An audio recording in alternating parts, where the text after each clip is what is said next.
Chicos, ¿qué tal? ¿Cómo están? Buenas tardes. ¿Me escuchan bien? Buenas tardes, doctora. Sí se le escucha. Muy bien. Hoy día vamos a tocar el tema de hipertensión y riñón.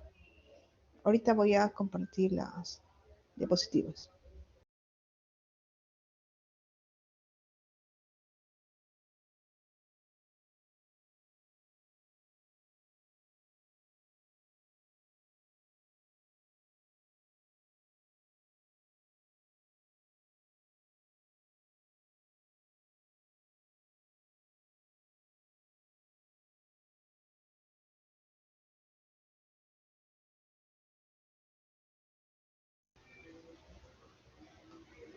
Muy bien. La hipertensión y el riñón están estrechamente ligados, tanto porque la hipertensión crónica produce nefroangiosclerosis, que es un daño a nivel de la estructura del riñón, y potencialmente puede generar enfermedad renal crónica, que puede llevar incluso a diálisis.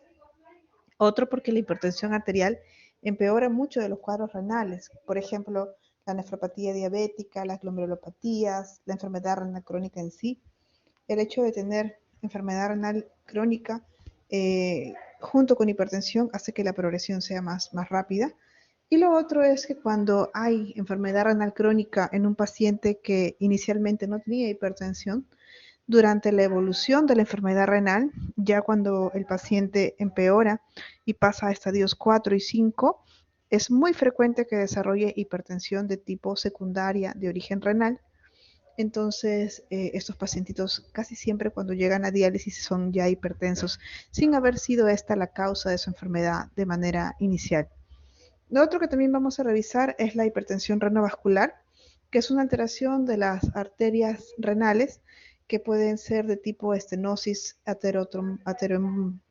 por ateromas, generalmente pacientes obesos, diabéticos, dislipidemias, o pacientes que tienen alguna alteración. Sí, Karen. Doctora, disculpe, le quería consultar si estaba cambiando su diapositiva porque está en la primera. No, no, todavía no había comenzado. Simplemente estaba comentándoles de manera general de lo que vamos a hablar. Y lo otro es lo que decía, ¿no? Vamos a hablar un poco de hipertensión renovascular, que es cuando hay alteración de la arteria renal y ocasiona de manera secundaria hipertensión arterial. Muy bien, entonces primero vamos a definir lo que es hipertensión arterial.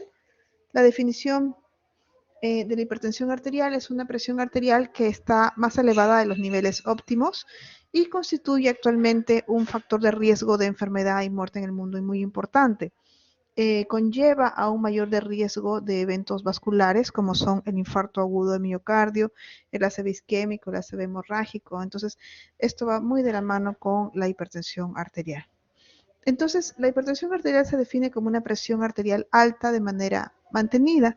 No basta una sola toma de manera aislada, tiene que hacer esto de manera un tanto más crónica, persistente, para hablar de hipertensión arterial, ¿no? Hay varias guías. Las guías norteamericanas han propuesto también en el 2017 una clasificación más o menos moderna, donde definen que la presión arterial mayor o igual de 130/80 ya considera como hipertensión arterial. Antes de esto, los americanos manejaban el séptimo reporte, que tenía ya muchos años, y en esta guía previa se consideraba hipertensión arterial con cifras un poco más altas, 140/90, ¿no? Estas nuevas guías americanas la definen como una presión arterial, incluso valores más bajos de 130/80. Sin embargo, también tenemos guías europeas, y en las guías europeas ellos sí mantienen en las guías del 2018 su umbral definitivo de hipertensión en 140/90. No, sin embargo, bueno, ambas guías en realidad tampoco son tan diferentes. Si bien es cierto que tienen diferentes puntos de corte, al final el manejo es bastante parecido, y ambas guías también recomiendan mantener niveles de presión arterial ambulatorio, eh, no solamente la tomada en la consulta, para confirmar el diagnóstico de hipertensión arterial. Entonces aquí tenemos la clasificación tanto de lo que es la guía europea como de la guía americana. En la parte de arriba tenemos la definición de la guía europea, que todavía considera el valor de hipertensión, como ven acá, hipertensión grado 1, a partir de los valores de 140,90. Consideran una presión arterial óptima, valores de menos de 120,80, que digamos serían los ideales. Presión arterial normal hasta 129,84, presión normal alta de 130 a 139 y de 85 a 89 la diastólica, ¿no? Ya hipertensión a partir de 140-90, ellos lo dividen en 3 grados. ¿No se ve la diapositiva? Doctora, no se ha visto las No dos. se veía, doctora. Recién no se ahora. veía. Ay, lo siento. ¿Las anteriores tampoco se veían? Solo la primera, doctor. Bueno, entonces les Doctora, paso aquí creo que rapidito cuando lo que hemos hablado. Cuando amplío es que no se ve, ¿no?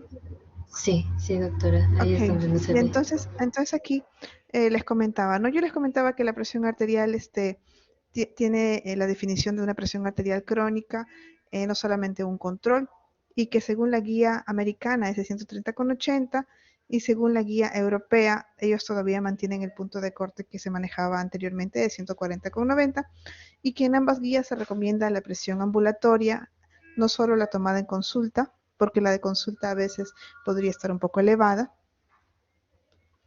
Y bueno, esta es la clasificación según la guía europea y abajo según la guía americana. Según la guía europea, como les mencionaban, se mantiene el punto de corte para hablar de hipertensión de 140,90, consideran una presión arterial óptima, valores de 120,80 y menores, presión normal de 120-129 y la diastólica de 80-84, normal alta de 130 a 139 de sistólica, de 85 a 89 la diastólica, y ya hipertensión lo dividen en grado 1, 2 y 3. 140, 159 grado 1, grado 2 de 160 a 179, grado 3 sería una hipertensión no controlada por encima mayor o igual de 180 de sistólica y mayor o igual de 110 de diastólica. Y cuando solamente se eleva la sistólica se considera una hipertensión sistólica aislada. En lo que es la guía americana, ya catalogan hipertensión estadio 1 a partir de 130,80 y estadio 2 mayor o igual a 140,90. Antes de eso lo consideran en normal, menor de 120,80 y presión elevada de 120-129 de sistólica y menor de 80 la diastólica. Entonces es un poquito distinto, pero al final si ustedes revisan el manejo, pues el manejo no es tan diferente, tienen un manejo muy parecido. Ahí cuando está ampliado, ¿sí lo pueden visualizar bien? No, doctora. Se ve ¿No? como si no lo hubiera ampliado. Oh. Y entonces mejor lo dejo así. Bueno, en todo caso, ¿en qué momento iniciar tratamiento antihipertensivo? La guía americana sugiere de que en estadios iniciales o la hipertensión 1, que ellos manejan de 130 a 139 y de 80 a 89, que los europeos consideran como prehipertensión, en este estadio inicial, pues se debería insistir con medidas no farmacológicas, que sería actividad física, cambios de estilo de vida, consumo bajo en sal, quitar todo aquello que pueda ser contraproducente como tabaquismo, alcoholismo, ¿no? Y dar tratamiento farmacológico en caso que ya se establezca una enfermedad cardiovascular, que podría ser una enfermedad coronaria o incluso un equivalente coronario que es la diabetes mellitus o la enfermedad renal. En estos casos, sí, inclusive en este estadio inicial, ambas guías recomiendan tratamiento, ¿no? Cuando hay enfermedad cardiovascular o mucho riesgo de ¿no? Cardiopatía isquémica sobre todo. Ya cuando pasan los 140,90, sí se recomienda el tratamiento no farmacológico, que es lo que les comentaba del cambio de estilo de vida y todo.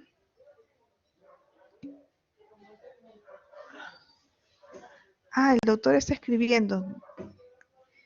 Creo que dice que marquemos la asistencia. ¿Cómo está, doctora Vázquez? Buenas tardes. Disculpe ¿Cómo que está, la haya doctor? ¿Qué interrumpido. tal? Sí. Sí, estoy dejando el link para la asistencia nada más. La dejo, doctora. Gracias. Ya, doctor, muy amable, gracias. Gracias. Muy bien. Entonces les comentaba, ¿no? Que cuando ya la presión sí está por encima de 140,90, Ambas guías consideran el tratamiento no farmacológico, pero también el farmacológico, ¿no? La guía europea aquí considera que se podría intentar que con los cambios de estilo de vida de repente la presión logre normalizarse, aunque en la práctica esto es poco probable que suceda, ¿no? Tendría que ser un paciente muy comprometido, que realmente haga todas las indicaciones que uno les deja para que normalice la presión, ¿no? En la práctica es mejor que ya, si lo tenemos por encima de 140/90, le empecemos tratamiento. Porque esto de que con medidas no farmacológicas, baja de peso, todo eso, logre revertir la hipertensión, es una cosa que no sucede de manera muy regular si el paciente sobre todo no está muy comprometido. Y ya si el paciente tiene presiones arteriales más altas, tiene riesgo moderado o alto, o presiones por encima de 160/90, con 100, pues el tratamiento farmacológico de todas maneras tiene que ir. Generalmente se puede comenzar con un IECA, un ARA2, con una tiazida, y de allí, si es que no se controla adecuadamente, se puede subir la dosis a un segundo medicamento, que puede ser un beta bloqueador, un antagonista de los canales de calcio, y dependiendo cómo vaya, hasta un tercer medicamento podría agregarse, titulando la dosis y viendo que realmente cumple el tratamiento. Entonces, cuando nosotros revisamos las causas de hipertensión arterial, la mayoría, el 90% a más de los casos, es hipertensión arterial esencial. ¿Qué significa que sea esencial? Significa que no sabemos la causa, que es idiopática. Generalmente está asociado a algunos factores de riesgo como la herencia, ¿no? Papá, mamá hipertenso, familiares hipertensos, pues el riesgo que uno haga hipertensión es más alto. Entonces tiene un componente genético importante. Lo otro es que sea producido de repente por los malos hábitos de vida, como la obesidad, el sedentarismo, el tabaquismo, la dislipidemia. Entonces muchas veces la hipertensión igual es esencial porque se considera idiopática, es multifactorial, tiene sí estos factores de riesgo. Y esto ocurre en más del 90% de casos. La parte genética no está del todo digamos, dilucidada, porque es poligénica, no es un solo gen el afectado ni dos, es una base genética bastante amplia la que podría producir. Y los factores adquiridos, como comento, que está aquí incluido, el sobrepeso, la obesidad, el sedentarismo, la comida poco saludable, el exceso de sal, dieta pobre en potasio o el alcoholismo. Entonces, más del 90% es esencial. Y tenemos un 10% que es secundaria. Ese 10% de hipertensión que tiene otro origen, un origen definido, pues hay algunas causas que son más frecuentes. Dentro de ellas, la enfermedad renal es una causa importante. Cuando un paciente, por ejemplo, tiene una enfermedad renal avanzada, estadio 4 o 5, desarrollan por esta sobreexpresión del sistema renina-angiotensina-aldosterona hipertensión arterial secundaria. Asimismo, los pacientes que tienen glomerulopatías crónicas, como el lúpulo, la vasculitis, síndrome nefrítico, síndrome nefrótico, de manera secundaria, también pueden ejercer daño renal, a veces por alteración de la función renal, a veces por sobrecarga hídrica asociada, pero también es frecuente que estos pacientes con daño renal desarrollen hipertensión que sería de tipo secundario a su enfermedad renal. Lo otro que les comentaba es la enfermedad renovascular. La enfermedad renovascular es cuando hay alteraciones de la arteria renal. Esas alteraciones son de dos tipos y ahora vamos a mencionar luego. Tiene que ver con alteraciones anatómicas que se produzcan de por sí, como la fibrodisplasia, que ocurre más en mujeres jóvenes, o lo otro que es más frecuente, que es problemas de ateromas dentro de la arteria renal, como ocurre en pacientes obesos, dislipidémicos, ¿no? Que tienen ateromas dentro de la arteria renal. Y otras enfermedades más raras como las endocrinas, que también cursan con hipertensión arterial. Tenemos aquí el hiperaldosteronismo primario. El hiperaldosteronismo primario cursa con hipertensión arterial con las otras características que por ahí de repente ustedes las han revisado en endocrino, de tener hipocalemia, con tendencia a la hipernatremia, hipertensión arterial, asociado a alcalosis metabólica, ¿no? Esto puede ocurrir en el contexto, por ejemplo, de un tumor productor de aldosterona, La aldosterona se ubica a nivel de la suprarrenal, o sea, la producción se hace a nivel de la suprarrenal. Entonces, si tenemos una hiperplasia suprarrenal, si tenemos una adenoma suprarrenal que justo produzca esta aldosterona, pues podemos tener el cuadro de hiperaldosteronismo. Luego, el síndrome de la apnea hipopnea del sueño, que se asocia también mucho con obesidad. La hipertensión inducida a medicamentos o drogas, incluido el alcohol, también entra a esta categoría. Hay causas más raras, como el feocromocitoma, el síndrome de Cushing. Aquí he puesto como infrecuente, pero en realidad no es tan infrecuente, problemas tiroideos, el hipertiroidismo, el hipotiroidismo, el hiperparatiroidismo, coartación de la aorta. Todo esto puede causar potencialmente una hipertensión arterial, pero de origen secundario a esta patología. Entonces, ¿en qué situaciones clínicas yo debo sospechar de un secundarismo, ¿no? ¿Cuándo es que viene un paciente a mi consulta, le tomo la presión arterial y digo, acá hay algo más de fondo, no me parece que sea un hipertenso esencial, puede haber otra causa, ¿no? Por ejemplo, si la persona es muy joven, si la hipertensión comienza antes de la pubertad, hay que descartar alguna otra causa, no pensar simplemente es hipertenso y ya está, buscarle otra causa, ¿no? Cuando la enfermedad de la hipertensión debuta antes de los 30 años, más aún si el paciente no es obeso, no tiene dislipidemia, si el paciente no es de raza negra, si no tiene familiares con hipertensión, pues entonces debemos estar más alerta en buscar la causa primaria. Lo otro es en personas muy mayores. En personas muy mayores también hay que descartar porque pueden haber hecho problemas de la arteria renal. En crisis hipertensiva, en pacientes que tenían una presión arterial previa normal o una hipertensión, pero bien controlada, ¿no? O sea, un paciente que es hipertenso crónico, pero con una pastilla, digamos, que se controlaba normalmente, y de un momento a otro empieza a hacer crisis repetidas de hipertensión arterial, hay que descartarle que no haya tenido alguna otra enfermedad que se le esté agregando que haga que su hipertensión sea de tan difícil control. Luego es la hipertensión resistente. Si yo tengo un paciente, por ejemplo, de unos 40 años, le inicio una medicación, no me va bien, le inicio un segundo medicamento y no me va bien, le agrego un tercer fármaco y no me controla, en esos pacientes que tienen hipertensión muy difícil de controlar, hay que descartar una causa más de fondo. Suelen tener asociado problema renal generalmente. Entonces, pero siempre descartando que el paciente realmente tome la medicación, porque podría ser que no esté tomando la pastilla, o lo otro es que de repente no esté, digamos, haciendo las medidas paralelas que se recomiendan, como la dieta basal, el control de la alimentación, baja de peso, ¿no? De repente es un paciente que no está siguiendo bien el tratamiento. Pero en todos los casos, cuando la presión es muy severa, muy refractaria a la medicación, hay que descartar una causa secundaria. Lo otro es una hipertensión acelerada y maligna. Esta es una hipertensión que en poco tiempo puede causar inclusive daño ocular con retinopatía hipertensiva grado 3 o 4. Entonces, esta hipertensión acelerada maligna se encuentra generalmente asociada a otras enfermedades que cursan con hipertensión severa.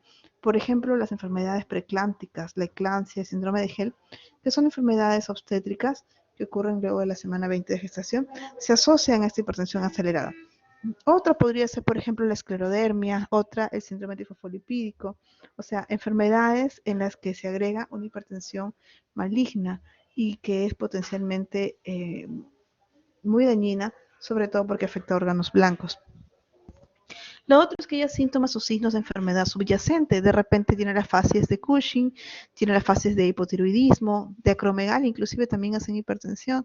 Entonces, de repente, yo le encuentro una enfermedad endocrina de fondo, renal de fondo, y por ahí que me sale cuál es el diagnóstico de mi hipertensión secundaria.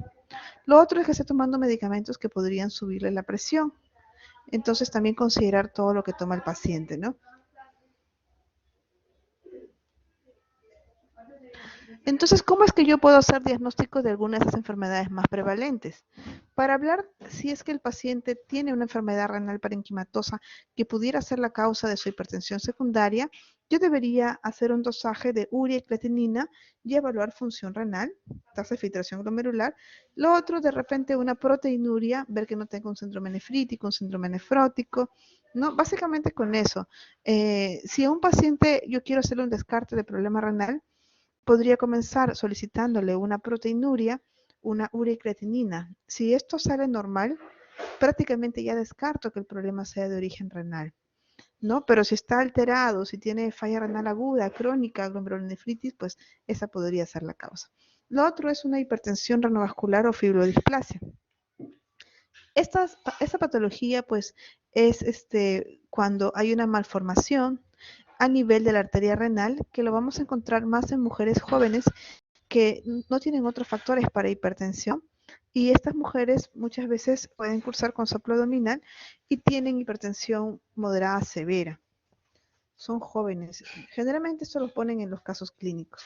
Lo otro es la hipertensión renovascular aterosclerótica, cuando hay una estenosis de la arteria renal, pero por una placa aterosclerótica que está dentro del vaso sanguíneo. En ese caso, son pacientes que tienen otros factores de riesgo para aterosclerosis. Hablamos de pacientes obesos, dislipidémicos, diabéticos, ya mayores, y entonces hacen una hipertensión severa, refractaria, y que tienen en la ecografía renal una asimetría renal importante. Sospechen en hipertensión renovascular cuando la simetría renal sea de más de 1.5 centímetros. Normalmente los riñones, uno y otro, deberían medir lo mismo. Si tenemos que un riñón es de tamaño muy conservado y el otro está muy pequeño, podríamos sospechar en esta entidad. Asimismo, cuando hay un deterioro agudo de la función renal, con el uso de los IECA y los ARA2, que sube la creatinina, aquí también podemos sospechar en esta patología. En hiperaldosteronismo primario, bueno, eso es una enfermedad endocrina, el paciente cursa con hipocalemia, hipernatremia, hipertensión arterial y alcalosis metabólica. Entonces, más o menos así podría ser el cuadro clínico de este paciente y con la hipertensión severa. Síndrome de Cushing se podría presentar en el contexto de un paciente que recibe corticoterapia por alguna enfermedad de fondo, pero también podría presentarse un síndrome de Cushing de repente por un adenoma productor de ACTH. Entonces, en esos escenarios también podría cursar con una hipertensión secundaria. ¿En quiénes, por ejemplo, sospecharía de un fleocromocitoma? Cuando hay crisis hipertensiva acompañado de cefalea, palpitaciones y sudoración. Hipertiroidismo, ¿no? Si tiene la facies característica o tiene este tipo de síntomas como intolerancia al frío o exceso de calor o diarrea o estreñimiento. Y aquí pues yo debería hacerle pruebas de función tiroidea como para descartar. Hiperparatiroidismo es si hubiéramos PTH elevada y calcio elevado.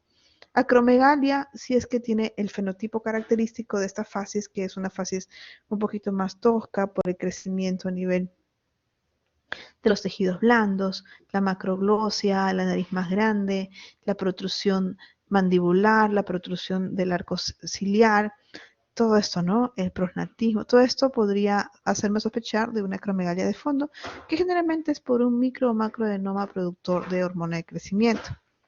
Luego el síndrome del apnea hipopnea del sueño, que tiene que ver con pacientes obesos, la coartación de la aorta, que aquí hay hipertensión en miembros superiores y más bien la presión arterial es baja en las piernas, y algunos fármacos que podrían estar asociados. Entonces, esta enfermedad arterial secundaria, como comento, tiene varias causas, ¿no? Dentro de esas causas, la enfermedad renal es una causa importante.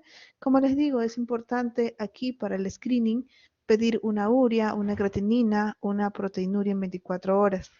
Como les comentaba, la hipertensión va a ser muy frecuente en los pacientes renales, tanto agudos como crónicos, y esto se debe a que al momento de que desciende la tasa de filtrado glomerular, puede haber una sobrecarga de volumen, y la sobrecarga de volumen lleva a hipertensión arterial.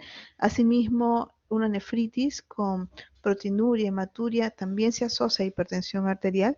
Hay una activación de este eje del sistema renina-angiotensina-aldosterona que hace que la presión se eleve bastante. Entonces, todo esto puede causar una hipertensión secundaria. Lo otro es la hipertensión renovascular, que son alteraciones en la arteria renal. Aquí lo que ocurre es que la presión arterial se eleva porque hay una disminución en la perfusión renal. Aquí la mayoría de los casos es porque la arteria renal principal está un tanto obstruida, ya sea por una lesión aterosclerótica o por una displasia fibromuscular. No es muy frecuente de manera general entre los casos de hipertensión arterial, solo un 1% de los casos lo presentan, pero si solamente consideramos a los pacientes con hipertensión grave y manifestaciones ateroscleróticas, pues la incidencia sube hasta 35% de los casos. Entonces, esta hipertensión renovascular es debida a una expansión del volumen extracelular y al aumento de la resistencia vascular periférica. La corrección de la isquemia renal va a eliminar la liberación excesiva de renina. Aquí en la hipertensión renovascular también va a haber una sobreexpresión de lo que es el sistema renina-angiotensina-aldosterona. Mientras más larga es la evolución de la enfermedad, menor va a ser la posibilidad de que al momento de corregirla de manera quirúrgica, pues vaya a haber mejoría clínica. En lo que es la estenosis aterosclerótica va a ser más frecuente en varones. Son varones que tienen factores de riesgo como pacientes obesos, dislipidémicos, y la lesión estenótica suele localizarse en el orificio de salida de la arteria renal o en su porción proximal. Puede ser bilateral hasta en un 30% de casos, va a ser progresiva hasta en un 35% de casos y puede producir inclusive la oclusión completa de la arteria renal. Lo otro es la displasia fibromuscular, que va a ser una alteración de lo que son las capas de la arteria renal. Generalmente esto ocurre en mujeres jóvenes. Hay varios tipos de displasia y la más frecuente es la fibrodisplasia medial, 70-80% de los casos.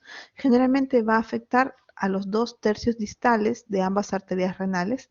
No suele progresar, no se sabe por qué ocurre. Hay algunos factores que pueden ser genéticos, hormonales, mecánicos, traumáticos e isquemia de la vasovasorum.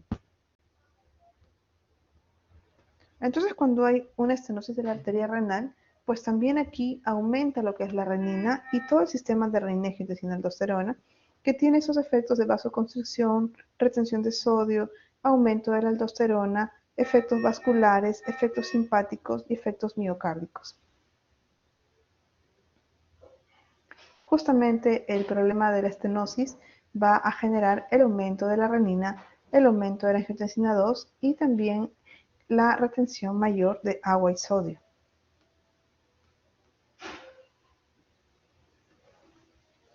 Entonces, ¿en qué pacientes podría estar indicado hacer el descarte de hipertensión renovascular?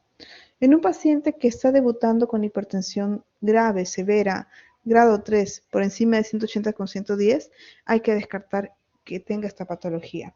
Lo otro es que tenga un deterioro de función renal cuando yo le empiezo medicamentos como los IECA y los ALA2, que la creatinina me suba por encima del 50%. Luego, en pacientes hipertensos grado 3 que tengan aterosclerosis generalizada, especialmente en aquellos que tienen más de 50 años y tienen antecedente de tabaquismo. El tabaquismo genera mucha aterosclerosis. En pacientes que tienen también hipertensión grado 3 y se les evidencia asimetría renal, o sea, una diferencia de tamaño renal mayor de 1.5 centímetros, sin causa aparente. Pacientes que sean hipertensos grado 3 y que hayan tenido episodios de edema agudo de pulmón, de insuficiencia cardíaca con deterioro de función renal. También en esos casos hay que hacerle descarte. Ahora, ¿cómo yo podría hacer el descarte? Una posibilidad sería dosar o evaluar la actividad de la renina plasmática, que va a estar elevada en el 50-80% de los pacientes con hipertensión arterial renovascular. No obstante, alrededor del 15 al 30% de las hipertensiones vasculorenales probadas y hasta un 40% de las estenosis bilaterales podrían cursar con una actividad de renina plasmática normal. Entonces, por ahí que va a ser un poco complicado medir esta actividad de renina plasmática, no va a ser tan exacta. Entonces tenemos las imágenes para poder ver cómo está la arteria renal. Entre las imágenes, la más sencilla es la ecodoppler, porque es fácil de realizar. Y las más complicadas, pero que de repente se puede visualizar un poco mejor, es la angiotomografía, la angioresonancia, que permite valorar cómo están los vasos sanguíneos renales, y la arteriografía. La ecografía Doppler tendría la ventaja de que es accesible, no es muy cara, no tiene uso de contraste, es bastante inocua para el paciente. Entonces, permite también ver la progresión, porque le puedo hacer varias ecodoppler sin que haya problemas. Los inconvenientes podría ser de repente en un paciente muy gordito, por el panículo adiposo no permite una buena visualización, y que va a depender de la experiencia que tenga el observador para hacer el diagnóstico. En cuanto a los estudios de imágenes, angiotomografía, angioresonancia, lo malo que tienen es que usan sustancia de contraste, ya sea la tomografía que usa contraste iodado o la resonancia que usa gadolinum. Si es que ya el paciente tiene deterioro de la función renal, entonces por ahí que usar contrastes puede estar contraindicado en estos pacientes. Igual va a ser no invasiva, pero sí van a estar expuestos a esta radiación, ¿no? El gadolino produce una patología que se llama fibrosis sistémica nefrogénica que ocurre cuando se hacen pacientes que tienen falla renal avanzada. La arteriografía sería mucho más exacto, pero es invasiva y esto puede causar daño en el paciente porque hay que canalizar la arteria y directamente inyectar el contraste. Entonces también el contraste ayudado que se usa de por sí también tiene un efecto nefrotóxico. Es más invasivo. Aquí, por ejemplo, tenemos este estudio donde se puede observar la displasia fibromuscular que, como les comentaba, la fibromuscular se evidencia en mujeres jóvenes y que te da esta imagen que se conoce como cuotas de Rosario. Es una angiografía esta que están viendo. Entonces, esta es una displasia fibromuscular. Luego, la disección y trombosis de la arteria renal son complicaciones que pueden presentarse en los tipos más raros de las enfermedades. Perdónenme un minutito.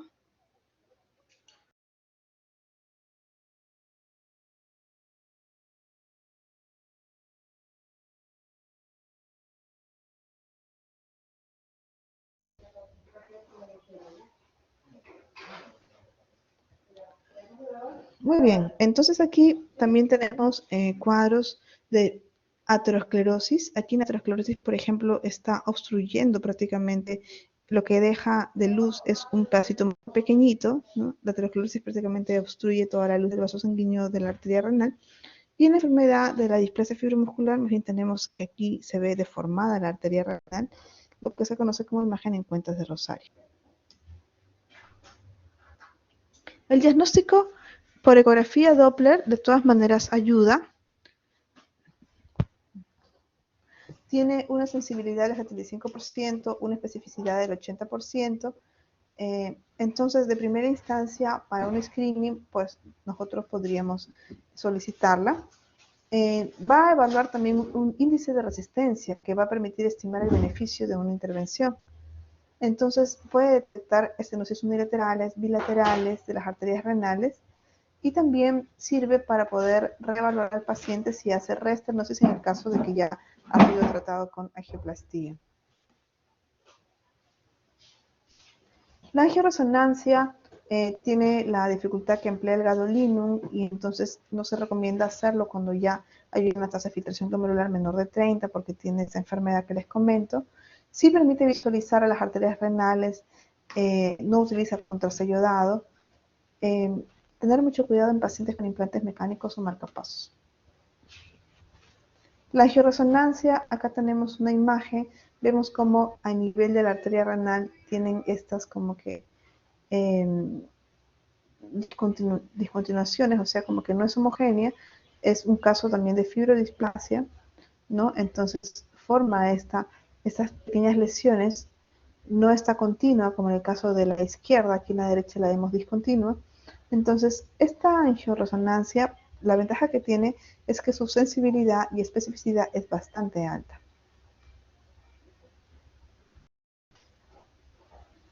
Lo otro es hacer estudios de radiorenograma con captopril, que es la gammagrafía, y la gammagrafía también puede ayudar en esos casos, sobre todo si se da captopril, porque cuando se da captopril, pues entonces aquí tiende a caer la perfusión renal.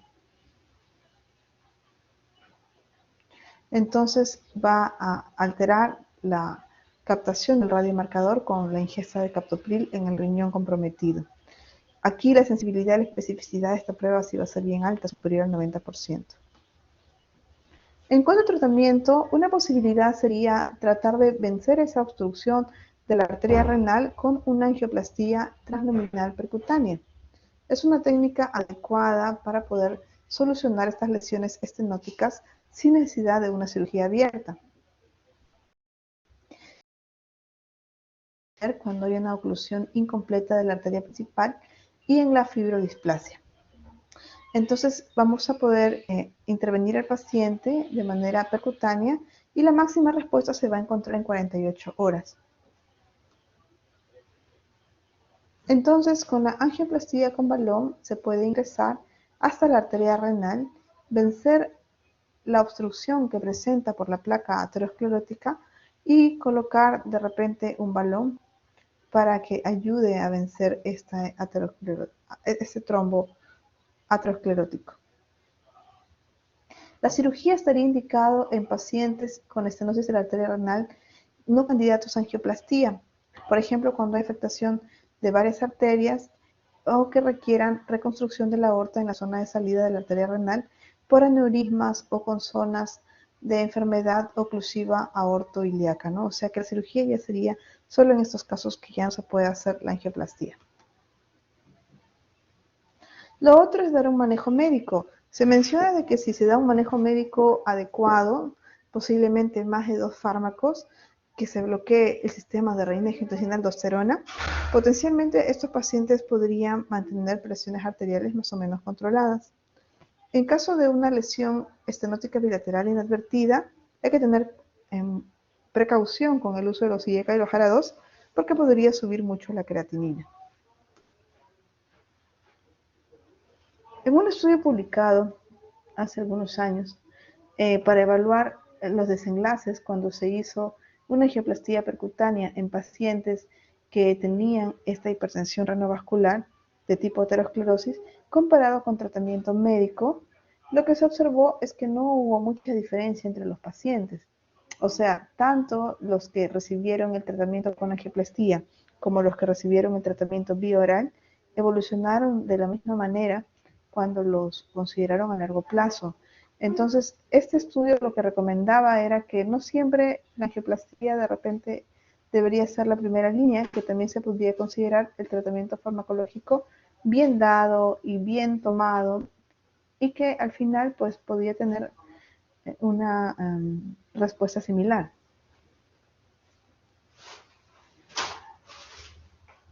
Muy bien, como yo les comenté al inicio de la exposición, el riñón y la hipertensión están estrechamente ligados, ¿no?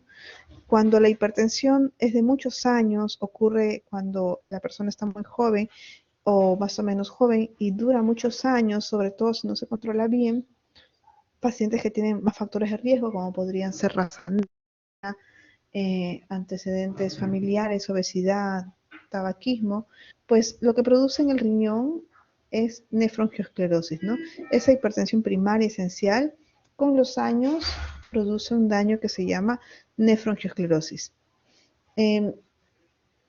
Por otra parte, un paciente crónico de cualquier patología previa, puede ser glomerulonefritis, cualquiera en realidad, cuando ya está en estadios avanzados, en estadio 4 o 5, pueden cursar con una hipertensión secundaria por la enfermedad renal crónica en sí. Lo otro es que la hipertensión empeora el curso de la enfermedad renal crónica, ¿no? Todo paciente con RC que ya sea primaria o secundaria su hipertensión, si es que esa hipertensión no está bien controlada, pues es un factor de progresión de falla renal crónica. A veces es difícil saber qué fue primero. Nosotros tenemos pacientes que a veces ingresan a diálisis y en estos pacientes a veces no definimos si primero fue su falla renal y luego la hipertensión o fue la hipertensión la que produjo la falla renal, porque en el momento que los vemos tienen ambas cosas. Entonces a veces es difícil saberlo. Lo ideal es con una biopsia poder determinar cuál fue el daño inicial, pero cuando ya los pacientes son muy crónicos a nivel renal, ya la biopsia no está indicada porque solamente mostraría signos crónicos de enfermedad renal crónica y no me ayudaría a saber qué hubo ahí antes.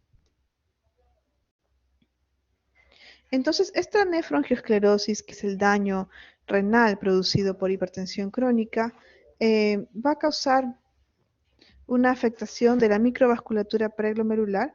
Es frecuente en varones entre 55 y 60 años, es más frecuente en pacientes de raza negra, se asocia a dislipidemia, hiperuricemia, enfermedad coronaria, enfermedad arterial periférica y cerebrovascular.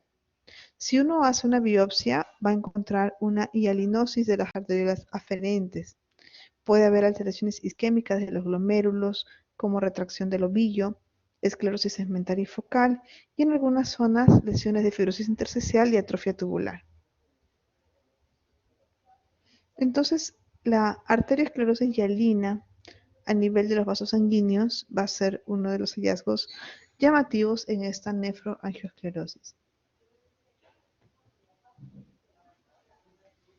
Entonces, la hipertensión arterial va a causar esta lesión en las arteriolas renales, causando isquemia en los glomérulos y también se traduce como hipertensión glomerular. La hipertensión glomerular poco a poco va causando daño como esclerosis en los glomérulos y al final lo que tenemos es una nefroangiosclerosis. Factores como la aterosclerosis, la raza negra, el tabaquismo, la dislipidemia, la hiperuricemia, pues van a ser potenciadores de ese daño renal.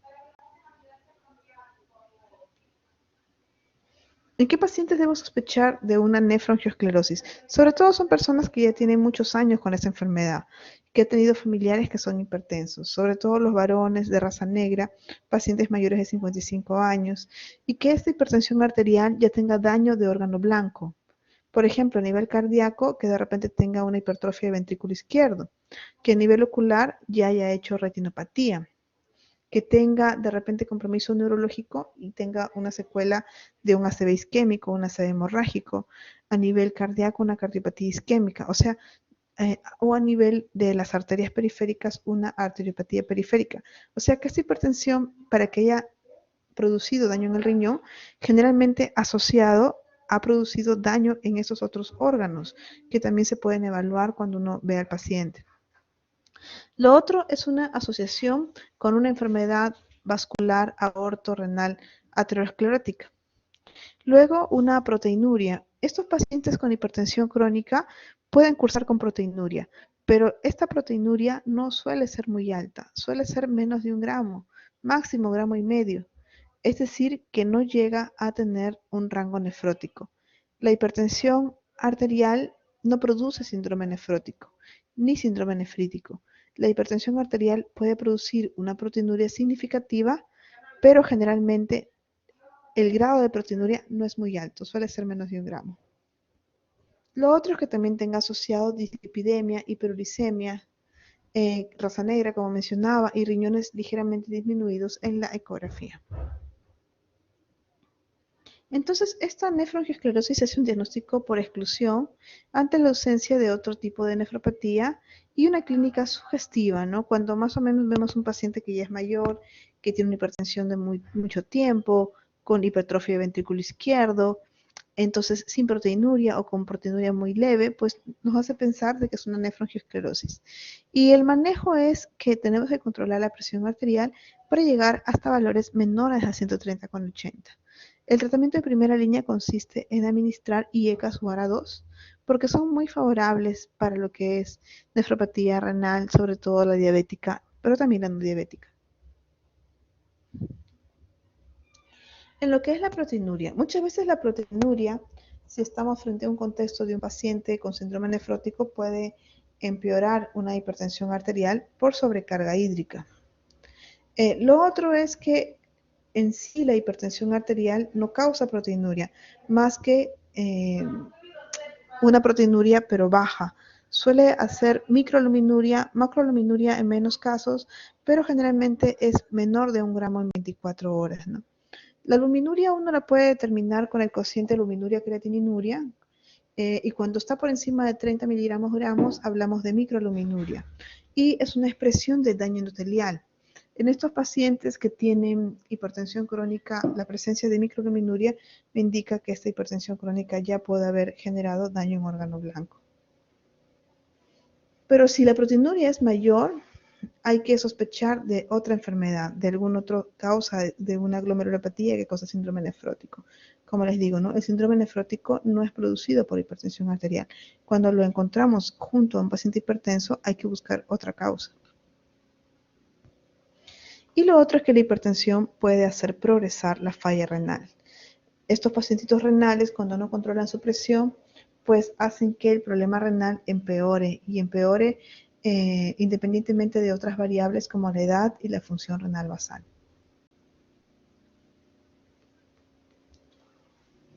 La elevación de la presión arterial se relaciona entonces con la progresión de la enfermedad renal crónica, ¿no?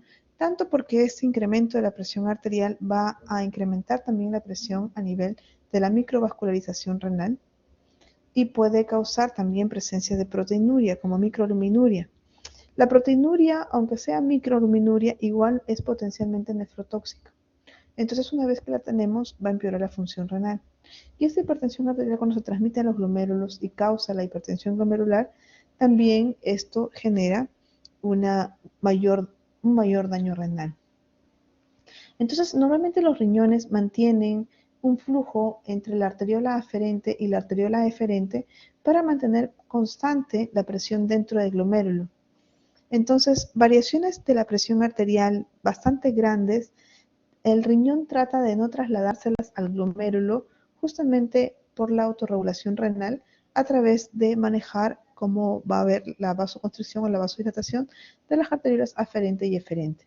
Pero muchas veces esto se pierde y se pierde cuando ya uno está a límites. Esta autorregulación de la presión arterial se puede perder si la presión ya sube mucho. Entonces, cuando ya se altera, pues entonces sí puede haber hipertensión en el glomérulo. Estos mecanismos de autorregulación también están alterados en enfermedades como la hipertensión crónica, la diabetes mellitus y la enfermedad renal. Entonces, estos riñones ya no se pueden proteger de los cambios bruscos de presión arterial y esta presión pasa al glomérulo. Esto genera esclerosis glomerular y deterioro progresivo de la función renal. Esto se puede expresar como proteinuria, que es un marcador de daño renal asociado a hipertensión arterial, que sirve para la progresión de la hipertensión arterial. Perdónenme un minuto.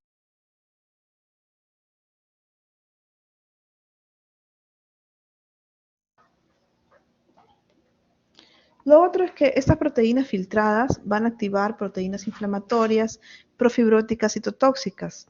Cuando hay hiperfiltración glomerular y hay proteinuria, pues hay más daño renal, más inflamación renal, más factores profibróticos que van a presentar, que van a causar la esclerosis a nivel de los glomérulos. Entonces, normalmente, con variaciones bien amplias de lo que es la presión arterial, el glomérulo se protege utilizando este fenómeno de autorregulación renal que tiene que ver con la vasodilatación y la vasoconstricción, ya sea de la arteriola aferente o eferente. Si, por ejemplo, la presión arterial cae, como en el caso de la falla renal aguda, entonces el riñón lo que va a hacer es abrir su arteriola aferente y cerrar la eferente, de tal manera que toda la sangre posible le tiene que llegar al riñón para mantener su perfusión renal y mantener constante la presión glomerular y la tasa de filtración glomerular.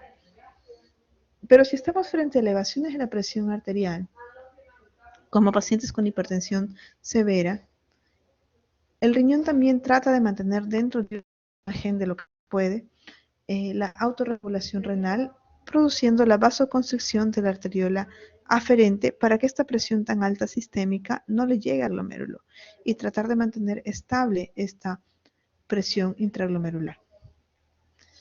Si esos mecanismos se pierden, como la hipertensión, la diabetes, la enfermedad renal crónica, pues esta presión va a llegar a pasar dentro del glomérulo y vamos a tener hipertensión glomerular. Y esta hipertensión glomerular va a ser muy tóxica, produciendo fenómenos inflamatorios, profibróticos, esclerosis. Esta elevación de la presión intraglomerular, cuando no se puede controlar, va a empezar a causar daño renal y se va a evidenciar como proteinuria. Y también los factores proinflamatorios y profibróticos. Se activa el sistema renina-angiotensina y aldosterona, hay más rigidez en la pared arterial, todo esto va a causar daño renal. El control de la presión arterial disminuye el deterioro de la función renal. Entonces, entre uno de los mecanismos que uno realiza para controlar la presión, para controlar la falla renal y evitar que siga empeorando, es el control agresivo de la hipertensión arterial. Perdón.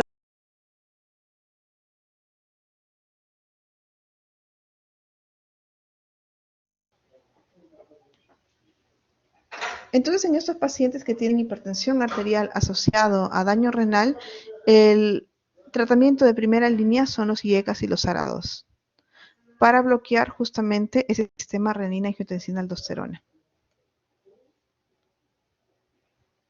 Entonces, algunas cosas claves ya para terminar con la exposición es que la hipertensión está relacionada a una mayor incidencia de enfermedad renal crónica y cuando esto ocurre hace que se progrese más rápido la enfermedad renal crónica y hay una mayor incidencia de los eventos cardiovasculares en este grupo de pacientes. La hipertensión arterial favorece la progresión de la enfermedad renal crónica al incrementar la presión intraglomerular y esto genera una proteinuria que también es nefrotóxica. Si uno es capaz de controlar la presión arterial, va a enlentecer la progresión de la falla renal crónica. Por eso es importante en ese grupo de pacientes mantener presión arterial adecuada y las guías recomiendan por debajo de 130,80. El objetivo debe ser un tanto individualizado según los factores adversos, ¿no? Pero una vez que hay falla renal, el punto debería ser menos de 130,80, sobre todo si hay proteinuria. Cuando hay proteinuria, uno tiene que ser más agresivo con el manejo.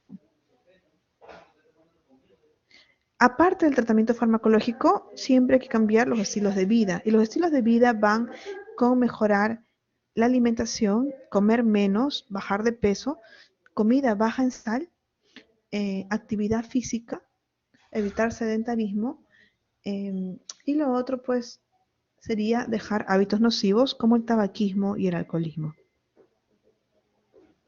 El tratamiento de primera línea para pacientes hipertensos con falla renal son los IECA y los ARA2, todos los que bloqueen el sistema renina-angiotensina-aldosterona, más aún si los pacientes cursan con proteinuria. Dependiendo cómo vaya la presión arterial, a veces es necesario administrar un segundo o un tercer fármaco para poder controlar la hipertensión arterial. Aquí brevemente quería comentar sobre hipertensión maligna. Yo les había comentado que la hipertensión maligna es un tipo de hipertensión que es muy agresivo y se asocia a cuando hay una hipertensión muy severa que ocurre en un periodo de tiempo corto asociado a daño de órgano blanco que podría ser alteraciones de la vista como retinopatía, edema de papila junto con falla renal aguda. Esto ocurre con hipertensiones muy severas que van por encima de los 200/130. ¿En qué contexto? Son algunas enfermedades las que pueden dar hipertensión maligna. Por ejemplo, el síndrome de Hell que les comentaba, la preeclampsia, la eclampsia, también la esclerodermia, el síndrome tifosfolipídico, podría también producirlo. Algunos cuadros como el feocromocitoma, que son en poco tiempo, es una hipertensión tan severa que te daña órgano blanco incluyendo riñón. Ese daño vascular se va a producir como consecuencia de un desequilibrio entre mecanismos vasoconstrictores, vasodilatadores y una sobreactividad de todo lo que es sistema renina-angiotensina-aldosterona con daño del endotelio. Y si uno hiciera una biopsia renal en estos escenarios, lo que va a encontrar es una necrosis fibrinoide, que va a causar estrechamiento y una obliteración de la luz vascular. Esto de la hipertensión maligna no es muy frecuente, como le digo, está asociado a algunas enfermedades específicas, pero si lo encontramos, se tiene que actuar de inmediato porque potencialmente puede causar falla renal y problemas oculares, porque el daño es en la microcirculación. Muy bien, chicos, esto sería la última diapositiva. No sé si tengan alguna pregunta.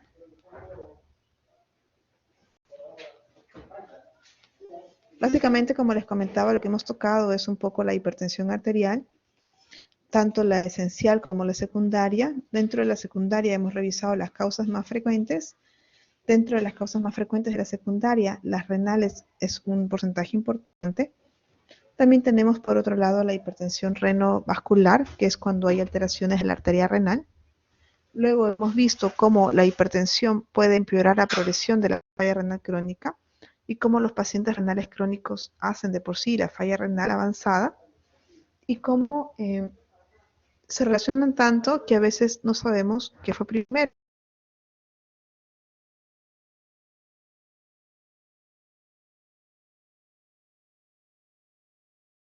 Si el daño renal, hipertensión, una hipertensión de larga data en un paciente ya mayor que haya tenido ya daño en órgano blanco fuera de riñón, como retinopatía, hipertrofia benigna, hipertrofia de ventrículo izquierdo, ACVs isquémico-hemorrágicos, enfermedad arterial periférica, que sea consumidor de tabaco. Todo eso, por ejemplo, me hace pensar en una hipertensión arterial de tipo primario que luego afectó riñón, una nefroangiosclerosis renal, que es el daño histológico que tienen estos pacientes. Y por otra parte, pensaré que es secundario el daño renal cuando de repente es un paciente que recién debuta teniendo hipertensión cuando ya tiene un estadio avanzado de enfermedad renal crónica o en el contexto de un síndrome nefrítico, un síndrome nefrótico, alguna otra evidencia de daño renal en el momento que estoy viendo al paciente. ¿Alguna pregunta, chicos?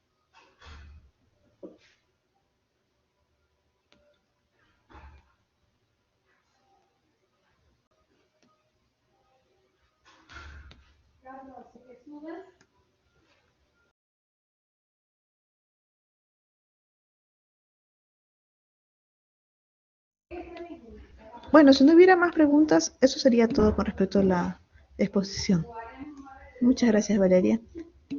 Ok, entonces ya esto sería todo. Cuídense mucho, chicos, gracias por estar hoy día y ya nos veremos en la práctica.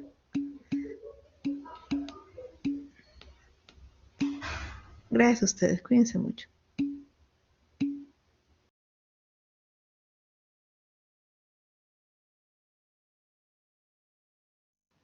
Doctora, disculpe, no se olvide de parar la grabación, por favor.